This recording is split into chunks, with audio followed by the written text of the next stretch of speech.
If you're anything like me, all you want in life, really, ultimately, is good health, a long life, healthy life, and you also want that for your family and for your loved ones. More and more, we're realizing as we all go down this road together on this nutrition and health optimization journey together, that diet, your diet, plays a central role. In fact, your diet is the bedrock. It's the very foundation that all of your health is built on. Your diet is directly related to how many pills you have to take, how many injections, how many infusions. All these things are directly related to the quality of your diet or the lack of quality in your diet. I've got a special guest who's joining me today. Hopefully you've already heard of this guy. I'm sure you have. He is all about the proper human diet. He's all about what should humans eat for optimal nutrition. And I got Dr. Paul Saladino, board certified psychiatrist, and absolute wealth of information about eating meat. Should humans do it? If so, how much? If so, how often? Should you only eat meat? Should you add other things in? We're going to talk about all those things today. Tell me in the comments where you're watching from, what city, what state, what country, where are you at in the world right now? What time is it where you're at? I wonder who's the furthest away watching right now. Let me see if I can grab Dr. Saladino. Ah, there he is. Hey, my man, how are you? Dr. Paul Saladino, welcome back. You and I have had several chats here and on Facebook. We're live on Facebook and YouTube right now. And I'm hoping that we're going to have a ton of questions and comments because definitely, we've got things to add to the conversation. But I really feel like a lot of times a well-asked question that's succinct and pithy, yet meaningful, we can use that question to help hundreds of other people, including the question asker. So don't be shy. If you've got a question, put it in the comments. They fly by. We've already got 900 people watching, so the comments are going to go crazy. So if we don't answer your question, every 3 minutes, just copy your question and paste it back in the comments. And that way it'll keep scrolling by, okay? Don't put it in every 10 seconds. Put it in every 3 minutes. And that way we'll have a better chance of seeing it. Doc, what have you been up to? Since we last talked, I got board certified in nutrition. I know you and I were talking about that. So I now can say that I'm double board certified, but I think that there's so much confusion about who can talk about what that I wanted to get board certified in nutrition so that people would know that I'd done my due diligence and had done the studying and had passed the board exams to be able to talk about this stuff. I've been thinking a lot about human nutrition. And again, like you said, eloquently, how do we just kick a lot of butt and live very well throughout our life? I love this saying, I want to die young, as old as possible. I think that's what we're all trying to figure out, how to help ourselves, our families, our children, their children, really live the best life that we can. And that's what everybody's trying to do. We're just trying to ask these questions around what is the optimal human diet? And I've been thinking about that. That's what I love thinking about most days. And so we can get into whatever you'd like to talk about, whatever your audience would like to talk about. I've been thinking a lot about linoleic acid recently. If people follow me on social media, I've been really puzzling over this question. What is it? If there's one thing, is there one thing? Is there one thing that we are doing most evolutionarily discordantly? Is there one thing that we are doing very differently than our ancestors that is really triggering all of this metabolic disease? Yep. Because what I keep coming back to, Ken, and this is so interesting, is that metabolic health is really tied to everything. And this wasn't taught to me in medical school. I don't know if you got taught this in medical school, but did you know that there are more and more articles now showing that metformin is effective for autoimmune disease? And I'm not saying that we should be using metformin to treat autoimmune disease. Isn't that a fascinating piece of information that we can use a drug that affects metabolic sensitivity or metabolic health in some ways? We can talk about the mechanism of metformin, but it affects insulin sensitivity. It changes the way our mitochondria work, and it improves autoimmune disease. Isn't that fascinating? And so as I'm trying to put the pieces together in my mind, it's more and more fascinating. And what I've learned is that insulin resistance, metabolic dysfunction affects every single cell in our body. It's relevant today for discussions of viruses and immunity. It's relevant for diabetes. It's relevant for heart disease. It's relevant for everything. When we are metabolically disordered, our immune system isn't going to work well. We see this with COVID. When we're metabolically disordered, we're going to have a predisposition to atherosclerosis, to Alzheimer's, and also to autoimmunity. And so if we just try and really distill this down, we think, why are we metabolically broken, and how do humans get metabolically broken in the first place? Fascinating questions down that rabbit hole. So that's what I've been thinking about a lot, and just trying to really distill it and talk to people and think about all these questions. Absolutely. And I think linoleic acid, that's a great place to start. That's one of the many polyunsaturated fatty acids. It's considered an omega-6 fatty acid. And let's talk about linoleic acid. Now, you guys, Dr. Saladino and I, we agree on most things, but there might be a thing or two we don't agree 100% on. And I want you to understand, you don't have to take sides. This is not a contest. We discuss, we might debate, but in the end, we both walk away good friends, because our goal ultimately is to together, all of us, to rediscover the proper human diet. What is it? How do you get it? What's in it? What's not in it? That's what we're all here to do. So never should you take sides between keto, carnivore, muscle meat carnivore versus you got to have organs. These are all different hypotheses, right? That's what they are. And we're going through this together, trying to rediscover, because we all know that big food and big pharma, they're not going to help us a damn bit to understand this. They would love it if we never ate the proper human diet. That means we would eat lots more of their addictive food products, their frankenfoods, and we would take lots more of their pills and injections and infusions. So we're not going to get any help from the top. It's going to be up to us, you and me, to rediscover the proper human diet. So linoleic acid, let's break that down.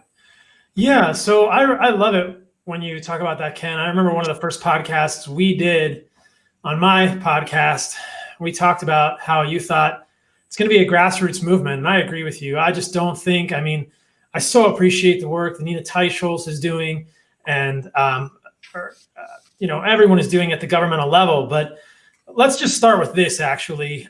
This will be fascinating. I see that I have the option to share screen. Can I share my screen? Let's see. I think so, yeah. Okay. So, okay. Don't know. Let's see. I don't know if it's going to let me do it on the. Well, maybe you could, and then I can. Let's see. All right, I think we're going to do this. All right, how's that working? Is that working? Oh, there it is. Yeah, okay. Now I can add it to the stream. Okay. There we go. So that looks all fancy and stuff. This is interesting, right? This is in BMJ, the British Medical Journal, and this is an article published on the 24th of April, 2020. The headline really says it all. The food and soft drink industry has too much influence over U.S. dietary guidelines, the report says. And they found that of the people on the 2020 U.S. Dietary Guidelines Advisory Committee, more than half had tied to ILSI, International Life Sciences Institute. It sounds scientific, right? Except ILSI was funded by Coca-Cola and other global corporations 40 years ago. And as they say here, Corporate Accountability says in its report that it found evidence of ILSI's research, governance, and activities being fraught with conflicts of interest and non-disclosure of industry ties, and that its partnership with governments were obscuring the public health impacts of soda and junk food. So this is just, right now, the 2020 US guidelines are being created, but this is who they are being created by. A group of people, more than half of which are connected with ILSI, which is funded by Coca-Cola 40 years ago. So to your point, if we think the government is going to do this for us, we're really kidding ourselves. We're not. It's going to have to come from us, and we are going to have to figure this out.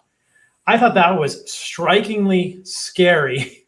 Yep. There was a group trying to downplay the effects of processed foods and soda in the human diet. So with that in mind, if we are, as grassroots people, physicians, lay people, engineers, scientists, parents, sons, daughters, trying to understand how humans are supposed to eat. Let's just look at a few trends. I think that the most striking trend, as something you've talked about a lot, which is the diabetes trend. There's no question that we are getting fatter and sicker in this country. That is not debatable. Rates of obesity and overweight are now over 70% in this country. Over 40% are obese. If you're obese and overweight, it's over 70%. Diabetes rates, I think, are upwards of 30 or 35%. That's just formally diagnosed diabetes. So point number one, we are sick as stuff. We are sick as heck right now. We are SOS. We are so sick as a people. And just at a population sort of epidemiologic level, that sickness has increased greatly in the last 100 years.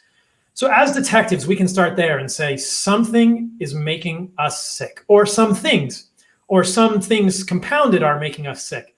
And I think that as we get into this story, you and I are going to agree on 99% of this and way more than we disagree on. Yep. So if you look at trends in terms of what has changed over the last 100 to 150 years in the human diet, I think they are very intriguing, okay? And when you look at those things, what you find is that we're basically eating the same amount or less red meat than we were 50, 70 years ago. Because what do people say the main culprit is? Red meat. I just started a company called Heart and Soil, which does organ meat supplements.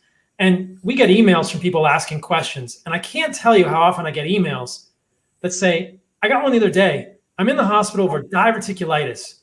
The doctors are telling me red meat caused this. What do you think? And I kind of do the facepalm and I go, red meat caused diverticulitis? Yep.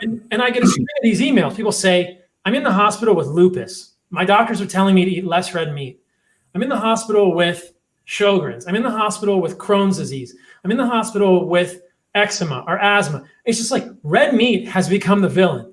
It's kind of like, you ever see that movie, The Usual Suspects? Yep. Where they have that lineup. It's like we are policemen now. We are detectives. Yeah, I'm working on a video about interstitial cystitis right now that I'm going to post in a few days.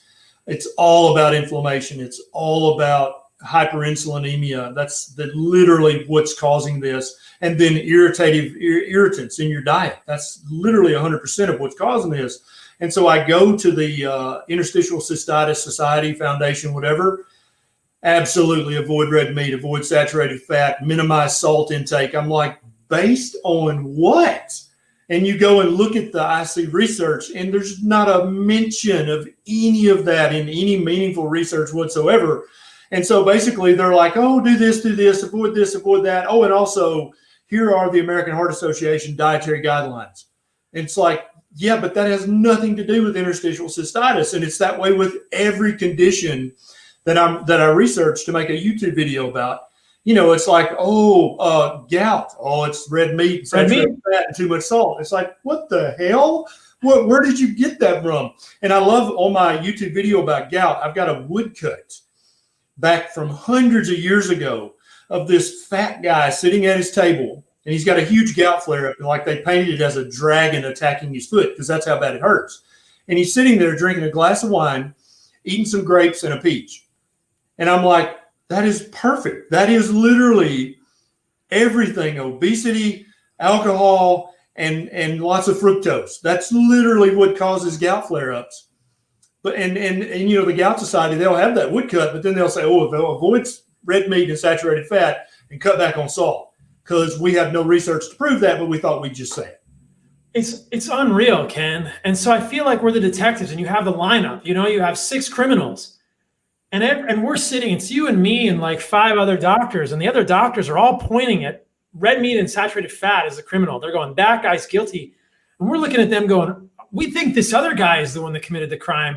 And we're pointing to, processed sugar and linoleic acid. And we'll tell people why we think this. But it's just ludicrous. These emails I get, people are like, they're telling me to avoid red meat. And I'm thinking the same thing. I'm like, I want to be back in residency. Put me back in, coach. I wish I were in that hospital as an attending. I would walk right up to them. I mean, I kind of want to get hospital privileges now in Austin and just walk around and be like, why do you think that? As being attending now that I'm done with residency and board certified, and say, what evidence are you possibly using? And in the carnivore code, in my book, which is over here, you guys can read about this, but there's I share multiple studies. When you do interventional studies with red meat, meaning that you actually take people, and this is a great study that I'm sure you've seen. I can pull it up on screen share if people want to see it. They took people and over 6 weeks, they removed carbohydrates. They removed some carbohydrates and replaced it with 8 ounces of red meat. It's an interventional study. It's not epidemiology, right? It's not an observational study. It's an intervention. It's actually an experiment, a controlled experiment. And what did they find? They found lower markers of inflammation when they replaced carbohydrates with red meat. So, and I said this when I was on the doctors. I basically just threw my hands up and said, show me a single interventional study that shows that red meat is harmful to humans. Show me a single interventional study that shows that saturated fat from animal foods is harmful to humans. I mentioned Nina Teicholz. I had her on my podcast. Her book is here. It's amazing. A Big Fat Surprise. The Big Fat Surprise. Love that book. And it's a really great exoneration of saturated fat. She goes into many of the studies that are used to damn saturated fat, like the Veterans Administration study, the Oslo Diet Heart study, and shows why they're flawed. And she highlights some amazing studies like Minnesota Heart Study, Sydney Diet Heart Study, which really show, and Minnesota and Sydney are a fascinating story. And then we'll move on to linoleic acid. So Chris Ramsden is like my hero. Minnesota coronary study was done from 1968 to 1973. The findings weren't published until the mid-'80s. The mid-'80s. Yeah, no, wait a minute. Did you guys catch that? The research was done in the 60s. But the full results were not published until the 1980s. That's 20 years, guys. And in fact, the full results. If you had done in the Minnesota coronary study was a randomized, controlled, blinded. Trial. It was real research. It was blinded. Real science. There were no food frequency questionnaires. These people were all locked up, basically, right? They knew what they put on their tray, and they knew what they ate. They knew what they didn't eat. This was a very well done study. And why, Dr. Saladino, did it take 20 years to publish the full results of the study? It actually took 35 because Chris Ramsden only published the full results in 2013 or 2015. When he asked them, why didn't you guys publish this? They said, because the results didn't agree with what we thought was going to happen. We didn't get the results we wanted. And what were the results they found? Yeah, exactly. One of the comments is saying they found the records in the guy's basement. Chris Ramsden went down this guy's basement and found microfiche. The guy's a hero, Chris Ramsden. He found this stuff. And let me just tell you guys how they did this study, which is so striking. They gave people, food that had margarine made from polyunsaturated fats, or they had saturated fats in the food that was normally occurring. And so the food looked the same. It was a blinded study. It was a controlled, blinded study. You know who else was actually involved in the Minnesota coronary study? Yeah, Ansel Keys. Ansel Keys. Yeah. Ansel Keys, but he's not one of the authors on the study because it didn't come out to support his hypothesis. And so what they effectively did is they replaced saturated fat from butter, from egg yolks, from lard. They replaced that with linoleic acid, which is a omega-6 polyunsaturated fatty acid, which if you go to your cardiologist or your dietitian today, they will tell you need to eat lots of PUFAs and avoid saturated fat. But this was a randomized controlled trial in humans that went on for several years, Doc. It wasn't just like a 3-week study. No, it's multiple years. Yes, yeah. And there's actually 3 of these studies, and I talk about all of them in my YouTube video about saturated fat. There were 3 randomized controlled trials in human beings, one in Australia, one in Minnesota, and the third, I can't, it escapes me. But all 3 of these, they replaced saturated fat with linoleic acid, which is supposed to be a very healthy polyunsaturated fatty acid. And then these studies went on for years. These were not 6-week studies or 3-month studies. They were years long. I think the shortest one was 3 years long. And at the end of the study, when they crunched all their numbers, and back then, when I say crunch their numbers, I mean they literally sat down with a pencil and crunched the numbers because there were no computers, right?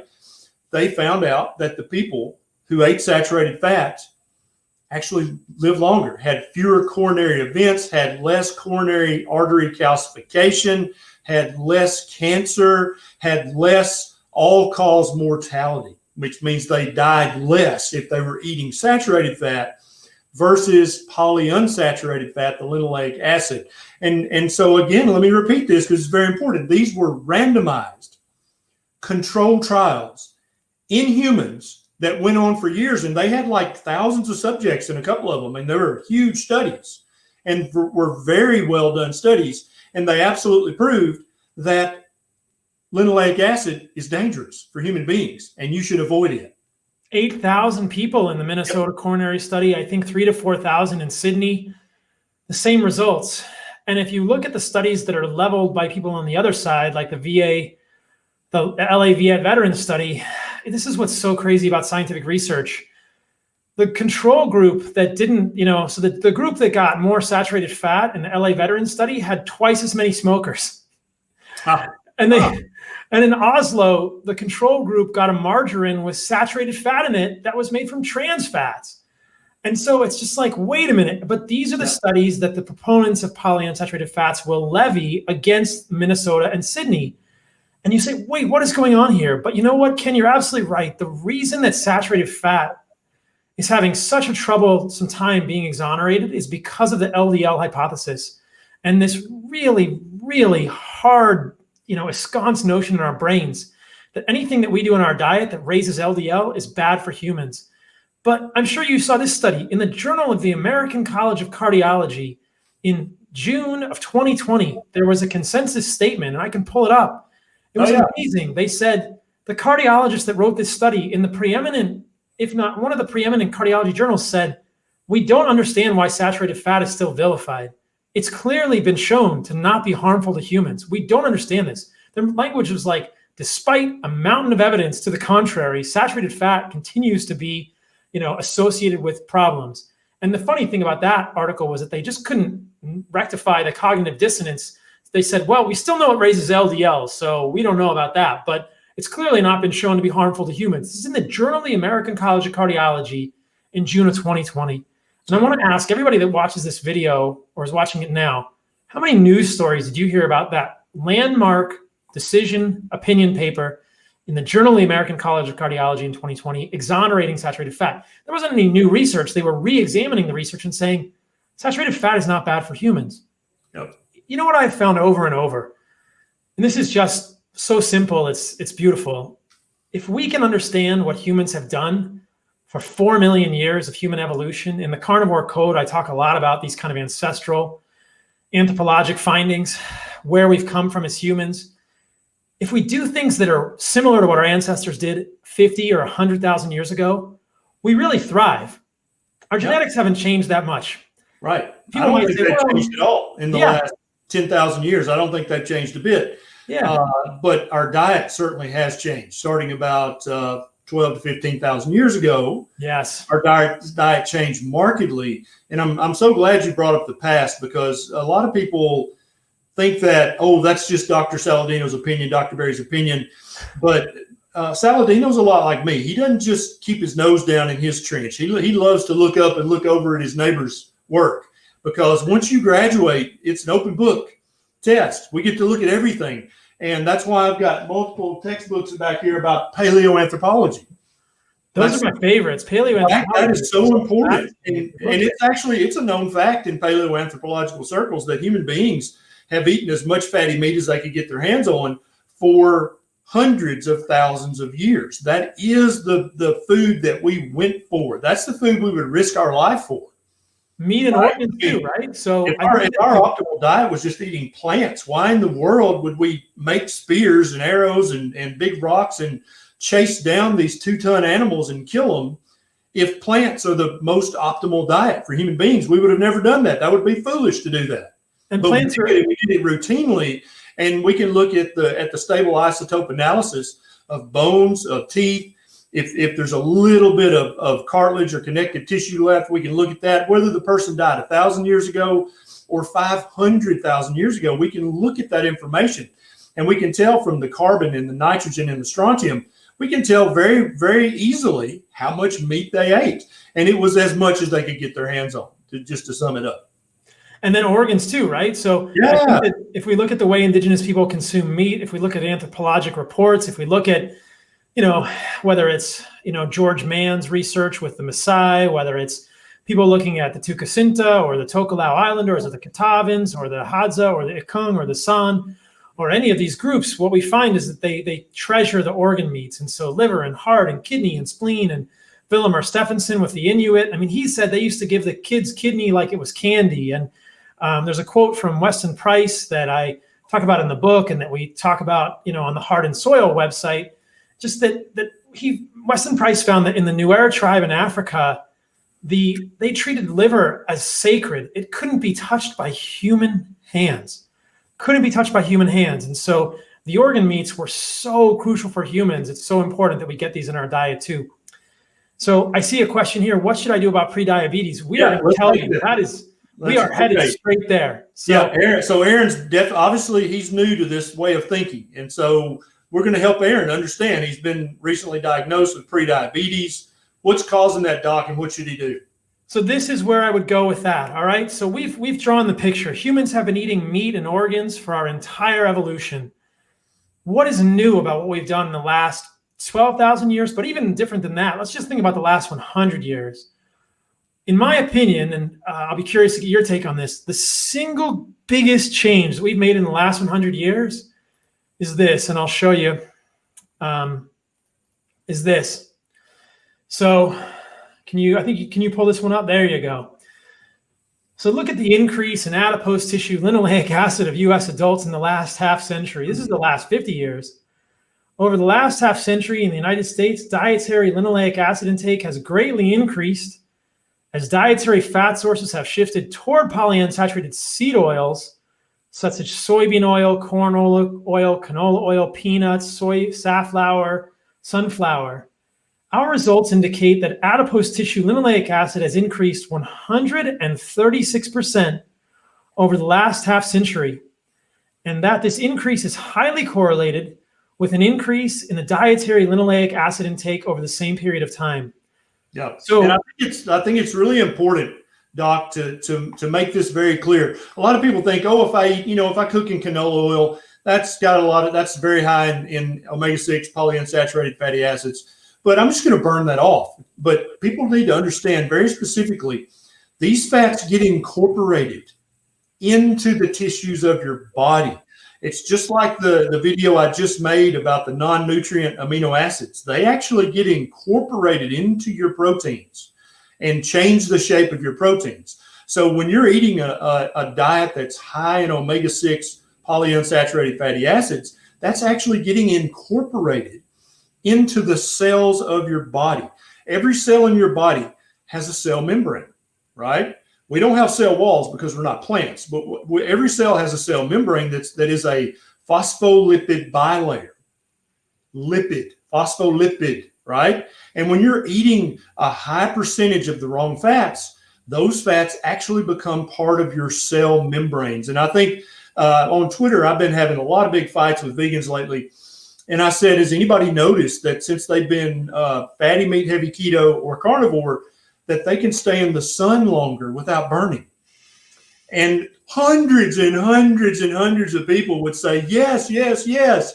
I can stay 3 times, 5 times. I can stay all day. And then a vegan would pop up and say, this is stupid, right? And then another 100 comments like, yes, I can never stay out in the sun. I was allergic to the sun, whatever.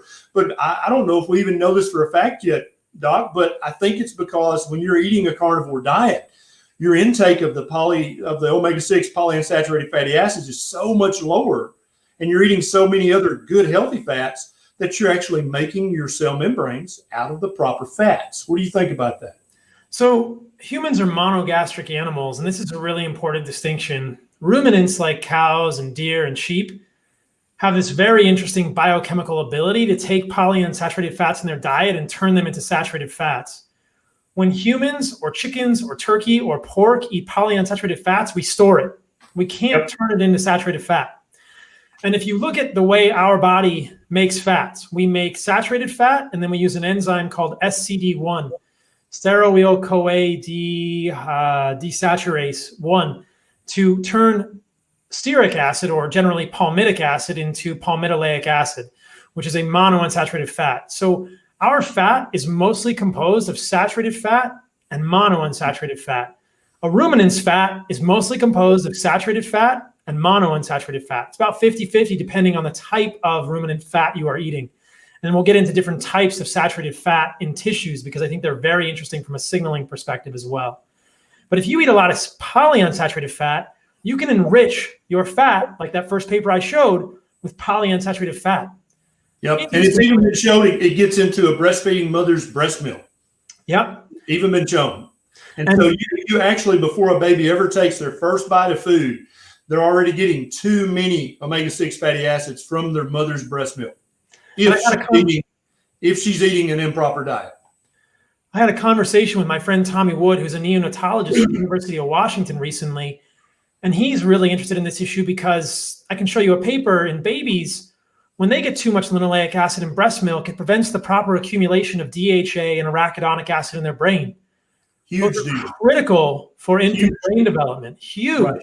So the problem is this, and this is really interesting. If you look at how much linoleic acid is in mainstream formula, it's way too high because they base it on mainstream breast milk, which is way too high in linoleic acid because as humans, that first paper I showed, we are eating 135% more linoleic acid than we did 100 years ago. Even in the last 50 years, we're eating more than double.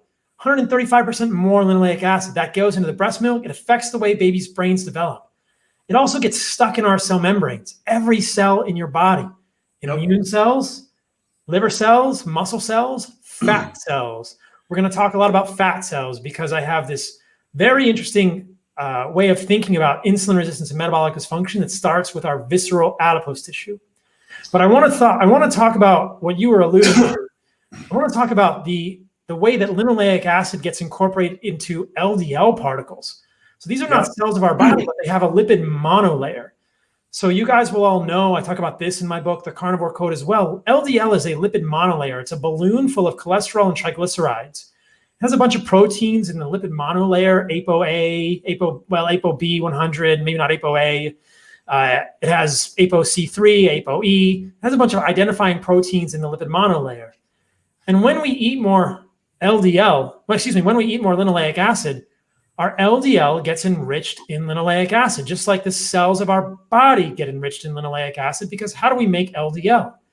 We make LDL in the liver from cell membranes. We make LDL from phospholipids in the liver. So if our liver is full of linoleic acid, then we are going to make LDL that is enriched in linoleic acid. Well, what do we know about LDL that's enriched in linoleic acid? How about this? A strong increase in hydroxy fatty acids. Can you see this? Yep, there we go. A strong increase in hydroxy fatty acids derived from linoleic acid in human low-density lipoproteins of atherosclerotic patients. So linoleic acid, because it's a polyunsaturated fatty acid, is much more susceptible to oxidation, peroxidation to form lipid peroxides. The product of oxidation of linoleic acid are things with very long names. We abbreviate them as 9-HODE or 9-HODE and 13-HODE. You may also see 4-HNE, which is 4-hydroxynonenal. So what they're saying here is oxidation of LDL transforms linoleic acid to hydroperoxy derivatives, 9-HODE and 13-HODE. What they find is that 9-HODE is much more abundant in oxidized LDL than other lipid peroxidation products. And guess what? In those with atherosclerosis, the 9-HODE content of LDL of 9 obviously healthy volunteers and 17 atherosclerotic patients was investigated. 9-HODE of atherosclerotic patients increased by a factor of 20 relative to healthy controls. 9-HODE and LDL of atherosclerotic patients aged between 69 and 94, 30 to 100-fold. This is a pretty striking finding. And what they're saying here is that in people, there are two groups, aged 36 to 47, who had atherosclerosis, and age 69 to 94 who had atherosclerosis, that is heart disease. When people had that, their LDL was between 30 and 100 times more enriched with products of lipid peroxidation related to linoleic acid. So I absolutely 100% agree. Now let's break this down for everybody listening. We had a question pop up and said, okay, well, what do I do to reverse the damage from eating years and years of too much canola oil, too much corn oil, too much soybean oil, too much peanut oil? all of these are super high in the omega-6 fatty acids, right? And the average American eats a ratio of for omega-6 to omega-3 anywhere from 20 to 1 up to 50 to 1. Way, way, way too much omega-6 polyunsaturated fatty acids, and they're found in vegetable oils. So now that our watcher was like, oh my God, so I need to avoid vegetable oils? Okay. So what would they do to start to reverse the damage that had been caused by eating canola oil and soybean oil for the last 30 years? Where do they start? So the first thing you do is you eliminate these oils religiously. Corn, canola, safflower, sunflower, vegetable oils go out without fail. Even olive and avocado oil are dangerous because they are cut with vegetable oil 80% of the time. Yeah, that made me so sad when I saw that. I can't believe that. I hope everybody following a ketogenic diet is aware that very, very often what you think is olive oil has been cut with canola. What you think is avocado oil has been cut with canola oil. And so even if you're trying to do the right thing and spending extra money to try to do the right thing, they're still screwing you by putting cheap canola oil in the olive oil and in the avocado oil. And there's literally no way that you can tell unless you spend $900 and send a sample to some biochemical lab somewhere and have them analyze it. You can't tell. But it's rife. It's everywhere. Everybody's doing it. And I don't even know if there is a brand that we could consider 100% safe from adulteration. I don't know. You just don't want to eat seed oils in general. And I think it's very clear that animal fats are superior. If you tolerate dairy, use butter or ghee. I prefer tallow. I'll tell you about lard. I'm scared of lard, and I'll tell you why. Like I said, chickens and pork are fed corn and soy. Even pastured chicken and pork are fed corn and soy. This is going to cause those monogastric animals to have their fat enriched with polyunsaturated fats, just like humans. So just use the fat that's naturally occurring in the meat. Don't use liquid seed oils or use tallow. You don't even want to use lard unless you know the pig in your backyard that you fed, right? You don't want to do those things because if pigs are fed corn and soy, their fat is going to be enriched 4 to 5 times with linoleic acid. So we're getting linoleic acid excess in the foods we're eating that are vegetable, plant foods, the plant oils. It can come from too many nuts. It can even come from like almond butter and nut butters and all these things like that. It's from seeds and nut butters and oils, but we're also getting it from the animals we're eating that are eating a non-species appropriate diet. Yeah, and I think Dr. Saladino, we agree on that. Where we might disagree a little is when it comes to bacon grease, for example. He's absolutely right. If a pig is fed grains and junk, then they're going to have a higher omega-6 fatty acid concentration in their fat, which you're going to render out in the lard. 100% true. Where I see that as not a big deal as perhaps he does, because he literally lives on raw meat and raw beef liver. That's his life. Well, I cook my meat. Not all of us want that.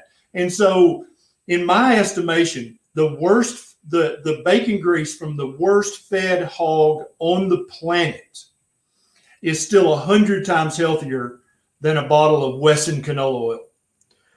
If you look at the linoleic acid content, lard can be 20+%, and canola oil is going to be 40 to 50%. Yeah. So still not ideal. And I think that you got to be careful with that. I think that certainly it's better, but tallow is 2% linoleic acid. Yes. 2%.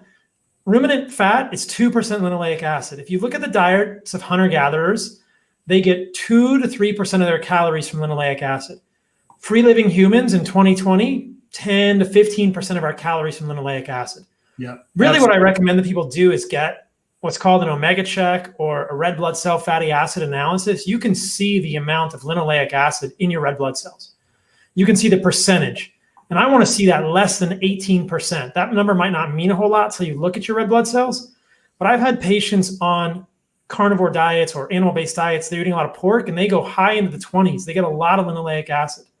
Somebody is saying here, duck fat is also good. If the duck is a wild duck, yes. But if it's a corn and soy fed duck, I worry it's still going to have a lot of linoleic acid. Yeah, it's going to have more than a wild duck, but it's not going to have as much as canola oil, soybean oil, sunflower oil. So it definitely is a better choice than any vegetable oil on the market. And I try not to get too deep in the weeds here because you wind up confusing and frustrating people. That doesn't really help anybody. We've got a super chat here. They want to ask a question. Hey, Doc, I'm a 50-year-old male, been doing keto for 3 weeks and have only lost 3 pounds. First of all, congratulations on losing 3 pounds. I am a type 2 diabetic, and it has helped my blood sugar level out. I weigh 340, desperate to drop weight. What do you say to William? William, how much linoleic acid is in your diet? And we can talk about right now needs to focus on getting the carbohydrate intake down. Get the carbs down, and definitely get rid of all the vegetable seed oils. Everybody knows my 3 steps to going keto, which might ultimately lead you to carnivores, to get rid of all sugar, natural and added and natural. William, even the sugar in grape juice, no, get rid of it, okay? Get rid of all the grains. There is no grain that is good and healthy for a human being. It's going to turn into sugar, and it's going to spike your blood sugar. Number 3, get rid of all the vegetable oils. And I kind of am agreeing more and more with Dr. Saladino about even the fruit seed oils like avocado, olive oil, and coconut oil. I feel better when I'm using bacon grease, beef tallow.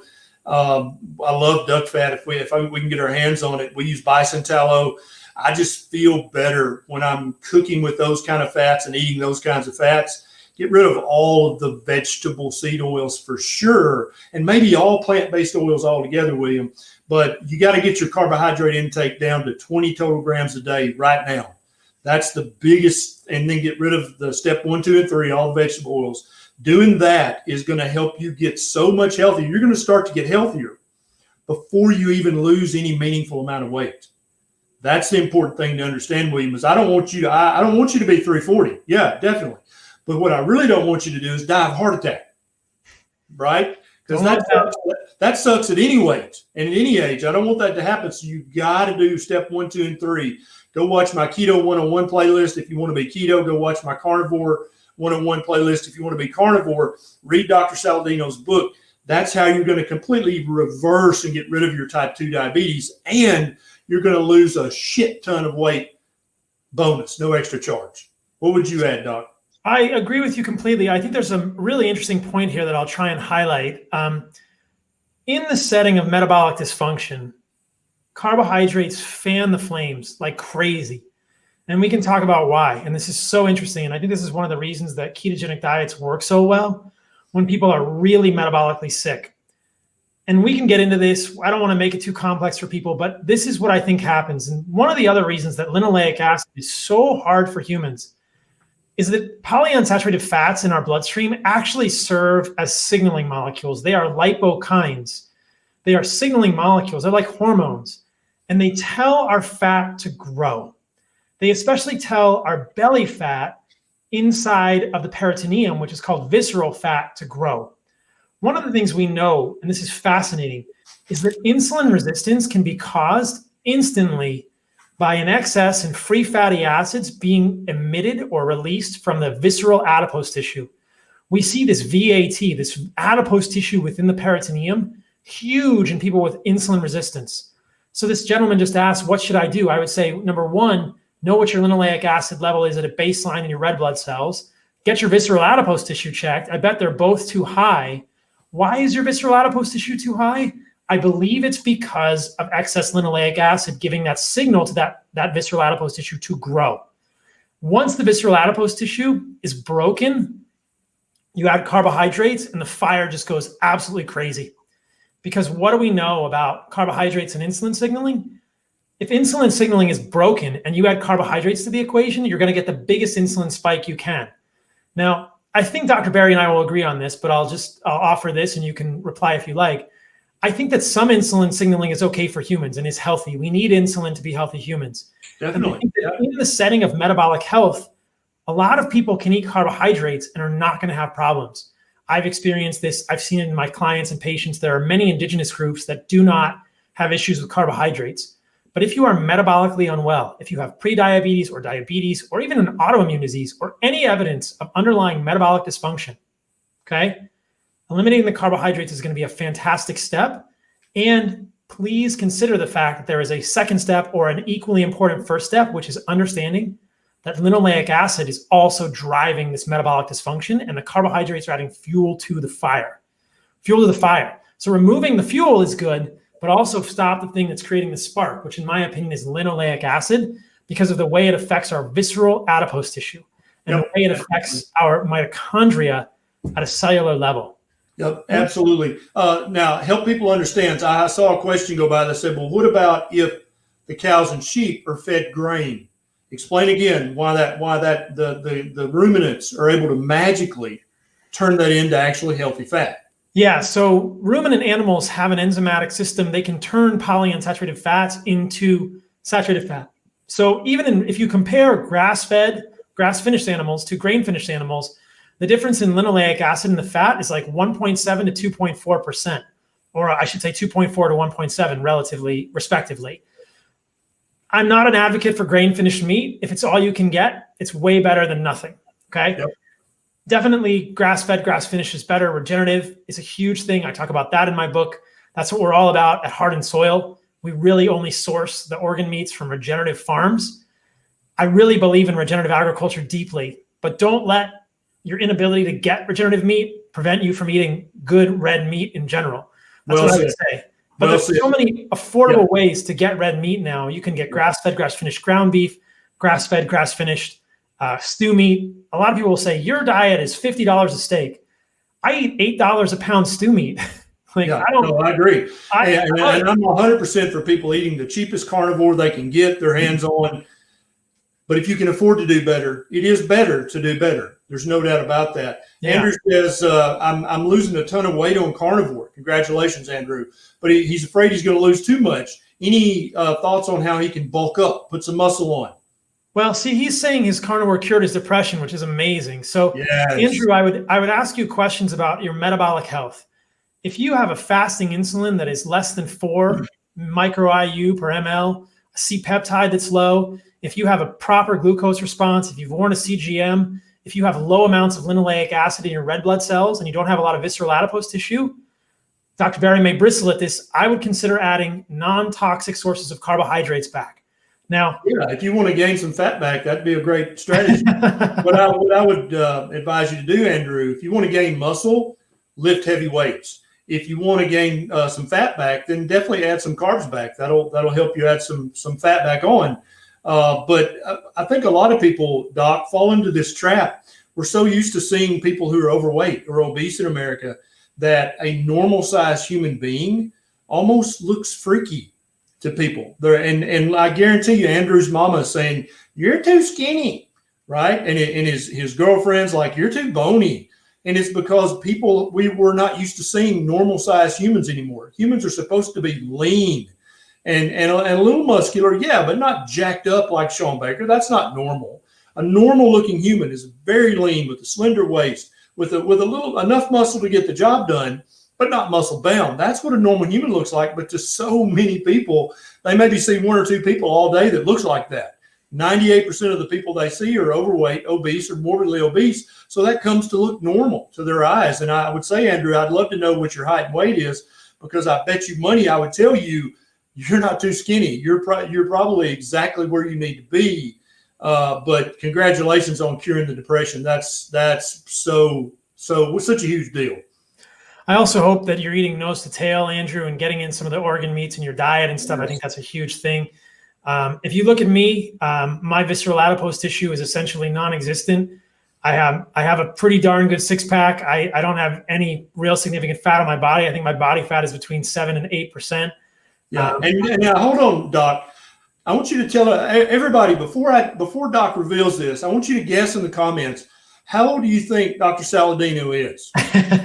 Don't say, Doc. I want you to type it in. Type in your guess. What do you think? 26, 36, 15, 45. Just put your guess in the comments. All right. Everybody got your guess in? Now tell him, Doc, and you understand he's got no visceral fat. He's got last time I saw him, he had an 8-pack. It wasn't a 6-pack. And he literally has no fat on his body. You can see his vasculature in his abdomen area, which is, I mean, you got to have super low body fat to see that. How old are you, Dr. Saladino? I'm 43 years old, and I'll tell a story about this because 43 is an important age for me. Like I said, my visceral fat is non-existent. I have a 6-pack.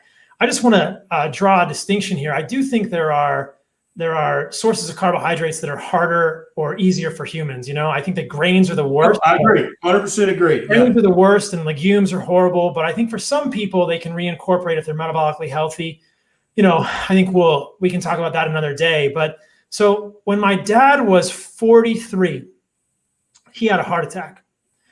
I have a history of early heart disease in a primary relative. And when you go to medical school, that is a number one risk factor for premature coronary artery disease.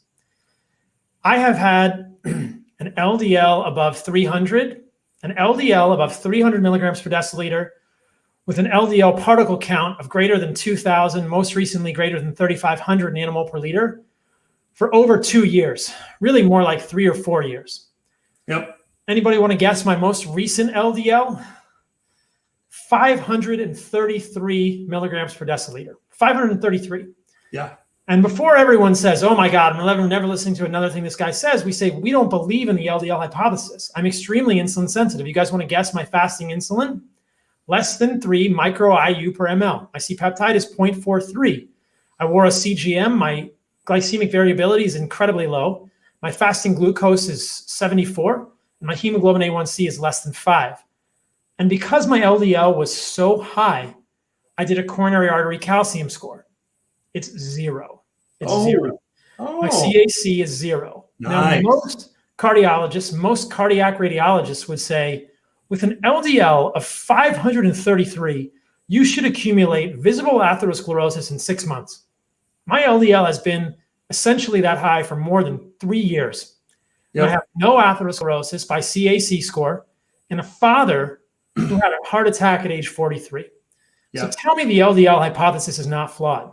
But the LDL hypothesis is the reason that you are all told to eat vegetable oil. Yeah. What Dr. Barry and I are saying is that I'll spill my beans too, Doc. I haven't had my labs checked in probably a year and a half because, we had the fires and then we moved to Nashville. Last time I had my cholesterol checked, my total cholesterol was 350 and my LDL-C was 250.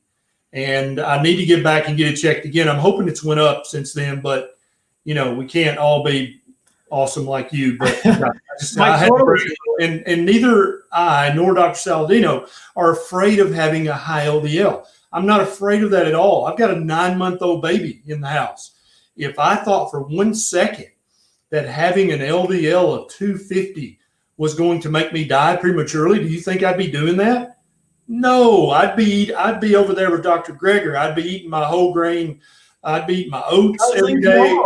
Yeah, I would be drinking green smoothies. If I really thought that was going to harm me, I would not be doing this. We don't believe in the LDL hypothesis, and we'd encourage you to look into it, watch our videos, and stop believing in this fairy tale. High LDL is a marker for nothing, in my opinion, except that you're eating a lot of the right kinds of fats. I think that there's nuance there, and I discussed that in the Carnivore Code and a little bit at our website at Heart and Soil as well, that in the setting of metabolic health, I don't think that there's any problem with an elevated LDL. And if you look at the Framingham study and you stratify LDL via cardiac risk by HDL, which gives you a sense of the insulin sensitivity, you find that those with the highest levels of HDL have almost no relationship between LDL and coronary artery disease.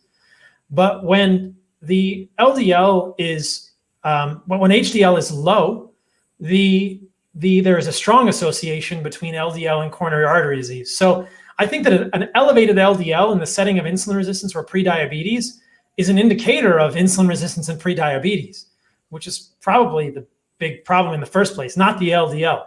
Not the LDL.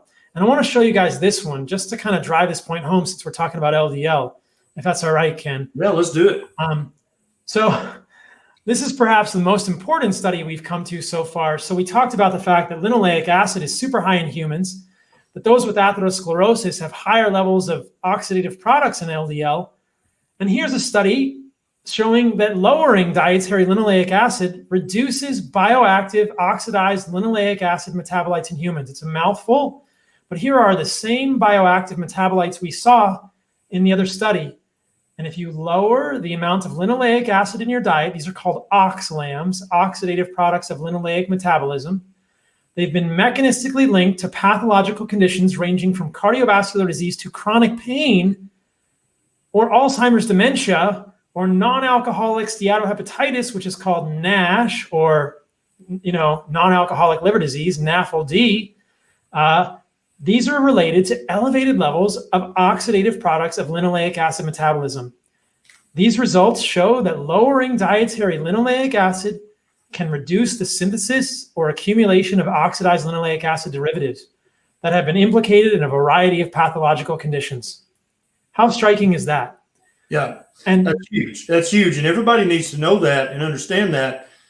And every doctor, every dietitian, I would love to just print out a cajillion copies of these three things that we've talked about and just go and just shove them in their inbox so that they could read them later. Like I said, I want to go back. I want to be an attending again. I want to go back to the hospital and walk around and just have friendly debates with other physicians who are telling patients, I want to be the guy that just pops out of the corner of the hospital room when a doctor walks in and says, stop eating red meat. And you go, wait a minute. Why are you telling them to stop eating red meat? Do you think saturated fat is bad for you? What are they going to eat in place of the red meat?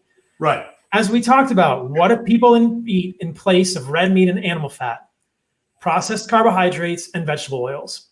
That is, in my opinion, I believe your opinion as well, the single greatest evolutionary inconsistency in the last 100 years. And that is the reason we are sick. And it's really as simple as that, you guys. If you change those two things, you will thrive. I think that if you eat an animal-based diet that includes lots of organs, nose to tail, and you change those two things, you will have the nutrients your body needs to thrive. You'll feel good. You'll look good. And you'll be around to see your kids, grandkids, do really cool things. Totally agree. Totally agree. Now, Celia's got this question, and I find this question, this style of question, I see it all the time. What can I add to my diet to help? And Celia, I like cod liver oil. I think it's good stuff. But my question would be, Celia, what do I need to subtract from my diet? Because if you're living on a diet of whole wheat bread and canola oil and using margarine, then you can drink cod liver oil by the gallon, and it's gonna help a little, but it's not gonna erase the root problems that you've got in your diet. You've got to remove all the crap out of your diet that shouldn't be there. Okay, and then if you want to replace that stuff with some cod liver, which I freaking love. Cod liver oil is not that bad. I actually kind of like it. I have a bottle in the fridge door, and I'll just go by and take a swig of it every now and then. But just adding things, adding a supplement, even if you're eating the standard American diet and you add Dr. Saladino's organ supplement, that's going to help a little bit. But it's going to be a 1% improvement or a 2% improvement. Not that his product's bad. I think it's great. But my point is you've got to subtract the crap. Then you add back in the good foods. Then if you want to add some supplements, then if you want to add some cod liver, yeah, go ahead. But before you start adding supplements and adding things, subtract all the junk out of your diet. That's the most important step, is to get rid of the junk and then start to replace it with real human foods, which is what Dr. Saladino and I espouse all the time. And I totally agree with you. I think you get rid of the junk and then you eat real food, which is why we're kind of proud to make a supplement that is actually real food. So, yeah, here's a great question. Great question right here. What effect does carnivore diet have on the microbiome? And I've been looking at this quite a bit lately, and I know you stay all over this. So what do you think about that? So I just got my results back from Longevity, and I have a diversity score of 94, meaning my microbiome has a higher alpha diversity than 94% of people. Yep. And the alpha diversity isn't the greatest, measure, but if you ask any gastroenterologist, like, what is the measure of gut health? They're going to say alpha diversity. Yep. We don't know. Like the gut microbiome is malleable. We don't understand all of these ecological niches that different parts of the gut microbiome can occupy. Yep. But I think that the effects of the gut microbiome of a carnivore diet are fantastic. Yeah, systematically, look at how many thousands of people improve gas, bloating, constipation. Yep. IBS. This is somewhere I've actually changed my opinion on this, Doc. Back when I first was beginning this journey, I was a huge proponent of probiotics, right? And I thought that makes a lot of sense, right? Put the good bacteria in. But it turns out that I was wrong about that. 99.999% of those get chewed up in the stomach acid. Even if they do make it to the colon, they almost never colonize. And so probiotics, except in a few key circumstances, are probably a waste of money. But Jad, what we've both seen, every carnivore who has their microbiome diversity checked, their microbiome is more diverse, which is currently, that's the state of the art thinking, is that the more diverse your gut bacteria is, the better. Every carnivore I've ever had, I've never seen one under 94% ever. That's the lowest I've ever heard for a carnivore. It's now, I'm the lowest. I mean, literally, I've seen 95, 97, 98. All carnivores have the most diverse gut microbiome, and they blow vegans out of the water. Poor vegans and their poor starving gut bacteria. But yeah, that's what I've noticed for the microbiome. And so I don't think you need to, you don't need to add probiotics. When you remove the junk from your diet and you add the meat back in, your gut bacteria just goes back to the way it was wanting to be the whole time. It just happens. You don't have to add an expensive product in the mix. What do you think, Doc? No, I think that you're right. And I think that in the book, I talk about animal fiber, which is really collagen. And there's good evidence that collagen and collagenous proteins, I make bone broth every day. The ultimate prebiotic. Yeah, they can be used like animal fiber, quote, collagen from animals like tendons. I don't know if you guys have ever eaten tendons. I love tendons. They're really chewy until you put them in the crock pot, and they're freaking delicious. Like the connective tissue, the glycine-rich connective tissue is critical. We know there's a methionine-glycine balance. And when you give your body connective tissue, it absolutely will the microbiome flourishes. People aren't really hip to this. I mean, maybe there's a benefit to fiber in some people, plant fiber, but I think for most people, it just causes major, major problems. But I would agree. I think that what I was just saying earlier is that I think you cut out the junk and you eat real food. And that's why the organ supplements, like we're making it Heart and Soil, are great, because they're real organs. They're desiccated organs. It's real food. If you can't get the organ meats, then take the desiccated stuff. If you can get the real stuff, eat that. Yeah, I totally agree. And some people just haven't learned to like liver yet. That's how I always phrase that. Because people will say, I freaking hate liver. And I'm like, no. You just haven't learned yet to like it. It's coming, because I'd much rather you eat real liver. Even chicken liver, pork liver, I would 100% rather you do that than take a liver supplement. Like I know you got yours, Ancestral Supplements has one. I would much rather you eat even the cheapest, nastiest real liver from a ruminant or a domesticated animal. Now, don't be eating polar bear liver, and don't be eating what is that Japanese fish that if you eat too much liver, you'll actually get vitamin A toxic. Yeah, I forget what it is. But don't eat those. But any domesticated animal or any ruminant, you can eat the liver as much as you want, as often as you want. I have searched the literature from top to bottom, and I have not found a single case study from anybody ever developing hypervitaminosis A from chicken liver, beef liver, pork liver, goose liver, duck liver, sheep liver, goat liver, venison liver. Have you ever seen a case study, Doc, of hypervitaminosis A, D, E, or K from eating real liver that's not a damn polar bear liver? I've never seen it. And I actually referenced the polar bear liver study in my book. And some people have suggested maybe it's cadmium toxicity. I don't think we know. If you look at a polar bear's liver, they have, I believe, 100,000 times more vitamin A than a human liver. It's just, right. It's not even in the same ballpark in terms of the right. amount of vitamin A in a polar bear liver. So right. it's just a whole different food. And right. who knows why that is or what happens with that. But I think that many of these animals are just totally fine to eat the livers of at all stages of life. Yeah. Very nutritious too. I mean, so one of the things that I talk about in the book is that there are unique nutrients in the liver that are not found in muscle meat. There's folate, there's choline, there's riboflavin. Where do you get your riboflavin from if you're not eating liver or kidney or heart? Like, you're not going to get enough in the muscle meat. When I see clients who only eat muscle meat, they generally have low serum folate, and I get a little worried. And a lot of them have high homocysteine if they have any MTHFR polymorphisms. So it's just nose to tail just makes so much sense. And eat the real organs if you can, or use the desiccated stuff if you won't do that.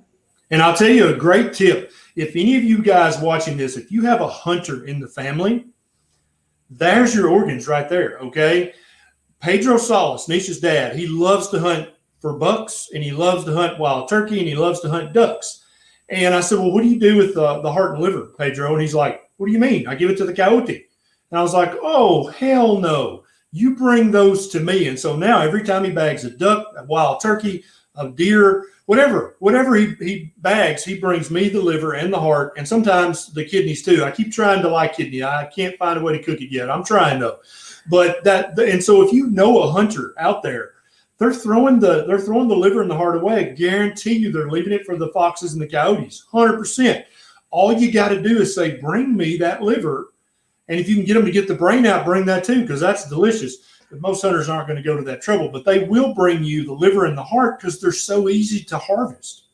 And they're delicious. And I mean, heart is really easy to eat. Liver is a taste that people generally are unaware of, and it's unusual. And then it becomes something that we tend to crave. But you can find a good butcher too. They'll give you liver at a very affordable price. No 100%. Question about that.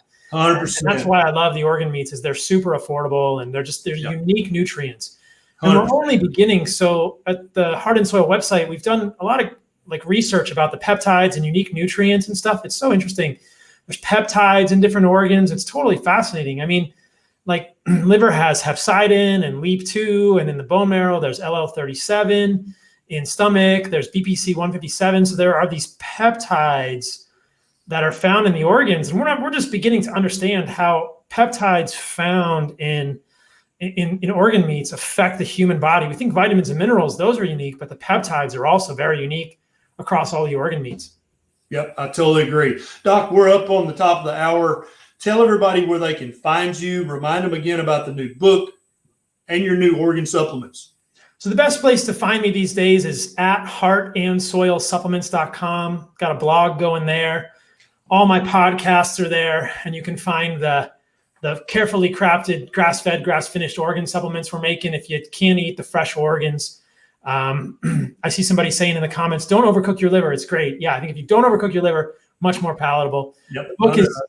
The book is the Carnivore Code. It's right there, thecarnivorecodebook.com. It's now live on Amazon, and those are the best places for me. I'm at CarnivoreMD on all the socials. I love it. Love it. Doc, it's always a pleasure chatting with you, brother. We need to do this more often. I know, man. I miss you. Thanks for having me on. It's a pleasure and an honor. Yeah, absolutely, brother. And so we'll do this again soon. And you keep fighting the good fight. You guys go follow Dr. Saladino on all his social media, because he's always putting it to the man. I mean, he's always speaking the truth. And a lot of people don't like the truth, and a lot of people are offended by the truth. But, I've been saying for years, I'm sorry if my truth offends you. I guess you'll just have to get over it. Dr. Paul Saladino, thank you so much, brother. Thanks a lot, man. It's my pleasure, man. It's my pleasure. I hope you guys all got some value from this, and it's just good. It's very meaningful for Ken and I to be able to do this work. So thank you all. And, like we said in the beginning at the top of the hour, it's just about helping find that truth so people can be healthy, because that's it. I mean, this is an interesting, wild, beautiful life that we're all leading. And it's only 90 years out of 50 billion in the universe. And that's right. Making it as good as possible. And I think we all have this kind of ancestral birthright to radical health. And it's, we're forsaking that by not understanding how we're supposed to live. So it's really good work to do. I appreciate it. Thank you, Doc. See you next time. All right, guys, there you have it. Now, this discussion is going to be, you can watch a replay of this on my Facebook page or on my YouTube channel. It'll be saved at both places. And there were 2 or 3 super chats I saw go by that we were not able to get to your question and answer it. So I'm going to try to find you in the comments and answer your question in the comments. So keep checking back in the comments of this video on YouTube if you sent a super chat and didn't get your question answered. Thanks so much for the stars on Facebook. Thanks so much for the super chats. That kind of stuff is what helps us have more time and resources to do these kinds of things, to help you understand what is a proper human diet, what should I eat, and what should I avoid. Thanks so much for joining me. Thanks so much for sharing this on your other social media so that you can help Dr. Saladino and I help even more people. This is Dr. Berry. I'll see you next time.